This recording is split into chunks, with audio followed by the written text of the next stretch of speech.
FPL Game Week 28, my team selection. In today's video, we're going to have a look at how my team is lining up. I have 3 free transfers, but we are really planning for Game Week 29, the big blank that we have on the horizon, and we have a bit more chip strategy in this video as well. We'll talk about Game Week 28, and we'll also have a look at what I plan on doing to get Erling Haaland back into my team next week.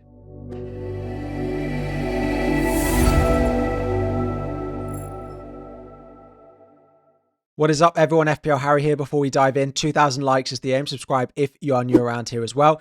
And a little throwback to Game Week 27, which does feel like a long time ago now. Just before we do that, actually, I've had a couple of questions or comments on a video this week that my audio's been a bit quiet recently. I've tried it on my phone and on my computer, and it sounds fine, but there have been enough people mentioning it that maybe it is something that's off. I've tried upping it in this video. If you could just let me know that if it sounds fine, if it's loud enough or whatever. Hopefully all is sorted for you. Going back to Game Week 27, it was a bit of a roller coaster week. Of course, we put the captaincy on Cole Palmer. He didn't do anything. He should have done something. Salah only came in with an assist. So generally, there wasn't very much between them. I'm quite happy with the decision in hindsight to go with Palmer. Yes, he scored less than Mo Salah, but he definitely had more chances in his game to get returns than Mo Salah did in his. But he is obviously quite low on confidence at the moment. Munoz, Gabriel, Trent was my starting defence, and we got Mikalenko's 6-pointer off the bench for Alexander Isak, who of course was out and is still a doubt going into Game Week 28 as well now, having played in the Cup, but also maybe getting a little bit more injured in that game as well. I ended on 59 points. I didn't do the Watkins move to anyone, so quite happy with him coming in with a 5. Clivert, who came in with a 10-pointer, so 59 was literally exactly on my safety score. It meant I got the smallest green arrow I think I've ever had playing this game. I went from 11,641 to 11,600 on the dot. I moved 41 places. I think the smallest green arrow I have ever had, but I will absolutely take it. When Palmer blanked and then we saw no Isak in the squad, if you'd have told me I would have ended on this tiny green arrow, I would have bitten your hand off. I would have absolutely taken it. So to be here, looking back in hindsight, it could have been a much, much worse game week. So we will take this and we will run.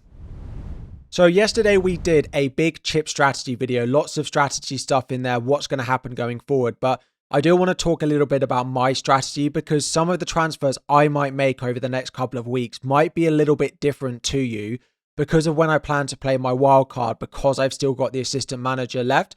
Now, the majority of you will be going with strategy 1 or 2 in here. This was strategy 2 or 3 in the chip strategy video yesterday, which will be a wildcard 31. And I may well end up there. But because I've got the assistant manager, there is an opportunity to play it between 30 and 33. So I could either play it 30 to 32, which you can see in strategy 5, and 31 to 33, which you can see in strategies 3 and 4. Now, I don't need to decide on any of that really until we get after the FA Cup, but it might slightly change the players that I'm looking to buy, because looking at strategies 3, 4 and 5, I don't have the luxury of playing my wildcard before the upcoming predicted doubles. I wouldn't wildcard until at least game week 34, if not game week 35 at the very earliest. So some of my transfers will have a bit of a longer term view when I'm looking to buy players. So for example, Everton have a great fixture this week and next week, but from game week 30, it gets really bad. Beto, for someone like you watching, might be a good buy. Someone like Ian Burmo might be a good buy for the next few weeks. But slightly longer term, I might be having a look at potentially buying more Bournemouth. I might be having a look at how I can get to Erling Haaland because he is quite important potentially for the long term. I might be having a look at someone like an Alanga because of their longer term fixtures as well. So just when we go to have a look at some of the upcoming transfer plans, why I'm potentially rolling my transfers, why I'm looking for a lot of information, it's just because there is a possibility that I don't wildcard until later, and I just need to make sure I'm buying the players who are the best for the long term rather than just for game week 28, 29 and 30, which is what the majority of you are going to do, with that wildcard 31 being the most popular strategy for the remainder of the season. Now, it's not impossible that I just go to a wildcard 31 strategy. If wildcard 31, bench boost 32, free hit 33, or wildcard and then bench boost 33, free hit 34, depending on how the FA Cup goes. If they look really strong and loads of people are doing it, and I don't think my strategy is better than that, I might just go with strategy 1 or I might just go with strategy 2 and just save the assistant manager for the final 3 weeks of the season and try and either get table bonus if I feel like I need it. If not, if I'm in a good position with my rank, I could just play it on someone. I don't know the fixtures off the top of my head, but I could just stick it on Pep Guardiola, right, for the final 3 weeks of the season and just take 30 points from it and be happy with that. So it's not impossible that I just go wildcard 31 like everyone else is going to do. But those of us with assistant manager might just need to be a little bit more cautious with trying to look a little bit more long term with the players we're buying rather than just game week 28, 29, 30, which, as I said, is what most of you will be doing. So with that in mind, we're actually going to dive straight in and have a look at my lineup now. So in goal, we're going with Jordan Pickford. And with Matheus Cunha being out for Wolves, this suddenly looks like a better fixture for Everton than maybe it did before the FA Cup at the weekend. Of course, Everton will have had quite a nice rest since they played last in game week 27, whereas Wolves have played an additional fixture where they did lose to Bournemouth in the FA Cup. Fabianski not in goal for West Ham, so no real debate, no real reason to discuss the goalkeepers in any more detail than I need to. Into defence, I'm pretty happy with it. We've got Munoz, we've got Gabriel, and we've got Trent Alexander-Arnold. We do have Mykolenko on the bench, sort of second sub, but first sub, because we have Ahmad still in this lineup. Now, away to Wolves for Mykolenko, again, without Cunha, is quite a decent fixture. And we saw in game week 27 his attacking threat and what he's able to do going forward. Disclaimer, it was his first Opta assist that he's ever had for Everton. He's had sort of FPL assists, like rebounded of shots, but in theory, ones that the Premier League actually record as assists. That is the first one for Everton he's ever had. So his attacking threat isn't really there. Anyway, Munoz is in. Ipswich at home is a great fixture. Very happy with that. Gabriel in away at United. The clean sheet odds are actually better for this than I thought. I think they've got about just under a 30% chance of a clean sheet. So let's keep an eye on that. I'm pretty happy with that. And then, of course, Trent at home Southampton. Without Connor Bradley there, hopefully he starts. I'm recording before PSG Liverpool on Wednesday evening. Fully expect Trent to start that game. Hopefully he gets that early 60th, 70th minute sub, and hopefully he starts against Southampton. If he does miss out, I've got Mykolenko first on the bench to sub in, but I'm not expecting Trent to play 0 minutes against Southampton. Into the midfield, we've got Cole Palmer and Mo Salah. It's great to have them both. It is a little bit of a captaincy debate. Let's see how Salah gets on tonight, but unless he gets injured, I'm almost certain Salah will get the captaincy armband. We'll talk about that in just a moment. Brian and Burmo and Kluivert are in there as well. Villa don't tend to travel well, particularly after away Champions League games. So I do have Watkins in my forward line, but I'm hopeful that Brian and Burmo can get something at home in this game. And also Spurs. They play in the Europa Conference League the Europa League. As a Chelsea fan, I just default to Conference League. In the Europa League on Thursday, in what is just their biggest game they have left this season. Of course, if they get through, that will then be their biggest game then. But they are so much more focused on Europe than they are on the Premier League at the moment. So Bournemouth, again, not playing any fixtures midweek. I do think there's an ability for Bournemouth to go and beat Spurs in this fixture. So happy with Kluivert. We are expecting to see a return for Solanke, Van der Ven and Romero over the next couple of games. But again, Europa League is so much more important for Spurs than Premier League is. So I'm not certain that they'll start against Bournemouth in game week 28. Fingers crossed that they don't as a Kluivert owner. Then it's going to be Ahmad on the bench. And I don't really feel a need to sell him this week. The replacement for me, I do think is going to be Semenyo or it might be Minte. Neither of those are going to get into my starting 11 because up front, we've got Watkins away at Brentford, who's going nowhere for this week, despite him not being on penalties anymore because it looks like Asensio is going to be. Then it is Alexander Isak, who is a little bit of a doubt, and then it is Chris Wood. So, of course, Chris Wood and Watkins are going nowhere. Watkins to Haaland is my plan in game week 29, so it just leaves Alexander Isak.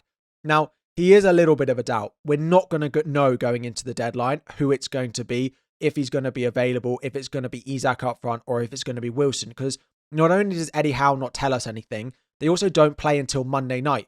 So he's just not going to tell us. I could, if we get confirmation that Isak was going to be out, I could sell him.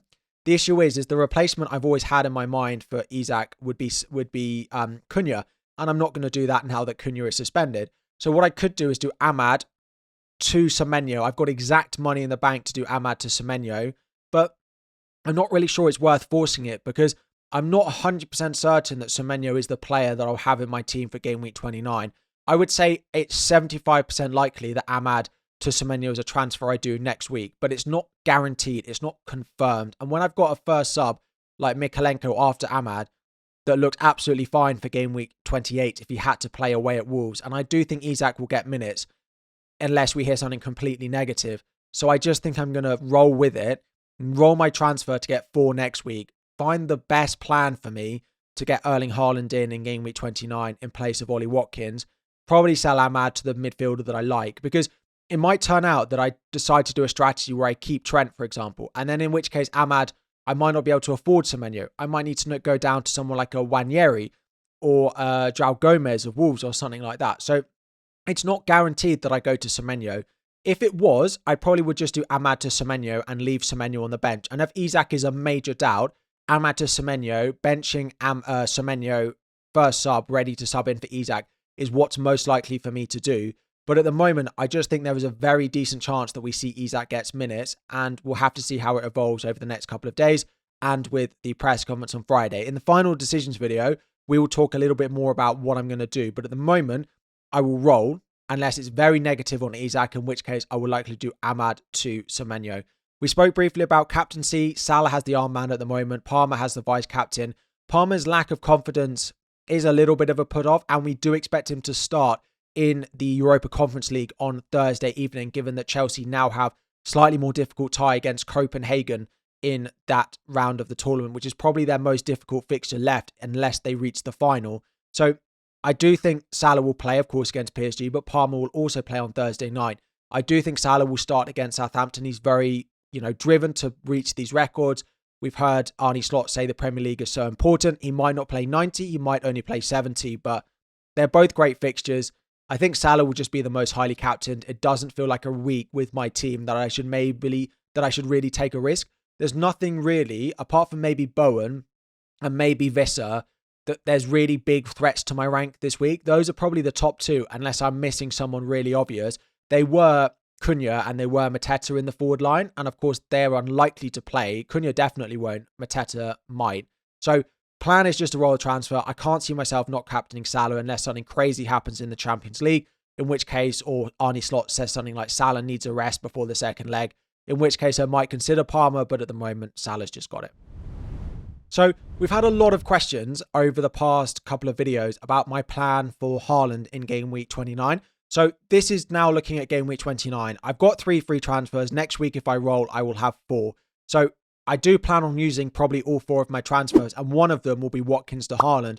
Having Watkins in my team has actually been quite useful because it's basically booked in an Erling Haaland spot, because I'm not going to sell him to Cunha now because he's suspended. There's basically no other forwards I like. I could go Evan Nilsson, I could go Visser, I could go Marmoush, but when I've got Watkins, it just makes sense to try and get money to get to Haaland because it's much easier for me to do it than maybe a few other people. So just to run through a couple of opportunities and potential strategies of what it might look like. The first one is going to look like this, and Palmer is almost certain that he'll be the one that goes. I could sell Salah, but if I sell Salah, I'm very much committing to a game week 31 wildcard, which in the chip strategy videos, part of the video, I said I'm not certain of. So that would be Palmer to Semenyo, Ahmad down slightly to Minte, and Trent to Gvardiol. That would give me the money to do Watkins up to Haaland.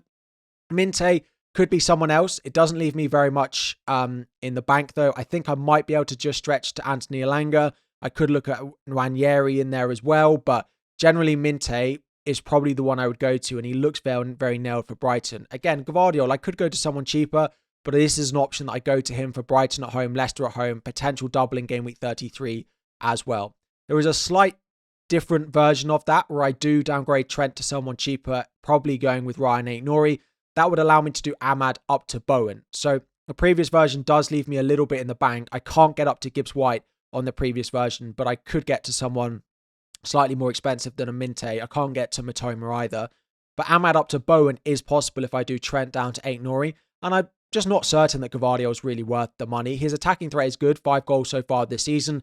Brighton at home, I just don't think it's that straightforward. Leicester at home is good. So I think it's more likely that I try and force in someone like a Jared Bowen and just go for Aït-Nouri. Now, there is another opportunity where I don't sell Cole Palmer. And this was presented to me from someone in my comments video on a video earlier this week. So thank you very much. I can't remember your name, but I appreciate you leaving the comment because I do think it's interesting. I have exact money to do Watkins to Haaland, and Burmo to Elanga, Ahmad to Minte, and Trent to Aït-Nouri. This would give me a Salah, Palmer, Haaland draft for game week 29 and game week 30 and onwards.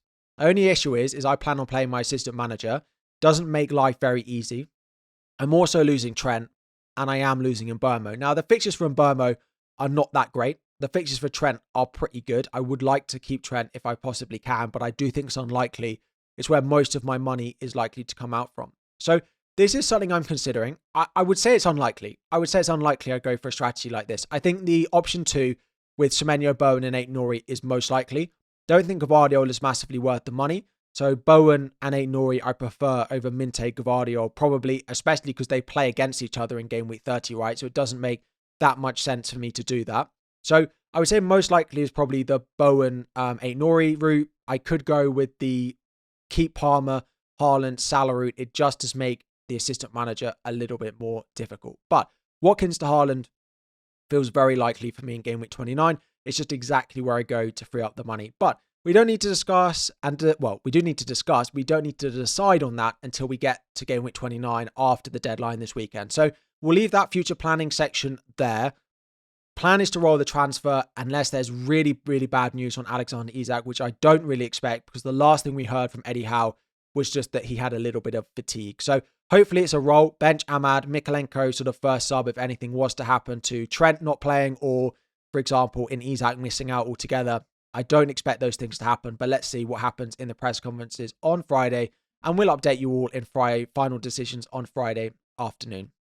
Any questions you have about my plans, your plans, anything, it's good to get back. Like the chip strategy stuff is really interesting and I really enjoy it, but I also appreciate there's a lot of depth and a lot of detail just to say don't do anything until game week 30. So it's nice to get back to like initial proper FPL decisions for the weekend ahead. That is my team selection. It is another week where I plan on rolling my transfer. Any questions you have about your team or thoughts on my team, drop it all in the comment section down below. 2,000 likes is the aim. Subscribe if you're new around here, and I'll be back again very soon.